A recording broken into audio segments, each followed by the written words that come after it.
Number సిస్టంలోని ఈ పార్ట్లన్నీ నేర్చుకున్నామండి. ఓకేనా, late అయినా పర్వాలేదు, ఒక నెల రోజులు టైం తీసుకున్న పర్వాలేదు, ఫస్ట్ అయితే మాత్రం ఇవన్నీ కంప్లీట్ చేయండి. ఇవన్నీ కంప్లీట్ చేస్తే మనకి ఈ కోర్సులోని 20% మనకి మార్క్స్ అయితే మాత్రం దీన్నిండే ఇస్తారండి అర్థమెటిక్లోని.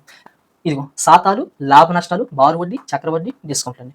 ఓకేనా, ఇది ఒక మాడ్యూల్. ఓకేనా, టోటల్గా మనం 5 మాడ్యూల్స్గా మనం డివైడ్ చేస్తామండి. అందులో first module, second module, third module, fourth module, fifth module. ఓకేనా, ఒక్కొక్క మాడ్యూల్ ఒక్కొక్క కేటగిరీకి సంబంధించింది. ఓకేనా, ఫస్ట్ ఆఫ్ ఆల్ ఈ నెంబర్ సిస్టమ్ ఇది ఒక మాడ్యూల్. ఇది కంప్లీట్ అయిపోయిన తర్వాత నెక్స్ట్ ఏం చేయాల్సి అంటే శాతాలు. ఈ మాడ్యూల్ నుండి మనకి 30% ఆఫ్ మార్క్స్ ఈ మాడ్యూల్ నుండి ఇస్తారండి. ఓకేనా, మీరు పర్ఫెక్ట్గా శాతాలు నేర్చుకున్నట్లయితే లాభ నష్టాలు శాతాలో one of the part, and అదేవిధంగా బారు వడ్డీ, చక్రవడ్డీ, డిస్కౌంట్లు ఇవన్నీ కూడా మీకు ఈజీగా ఉంటాయండి.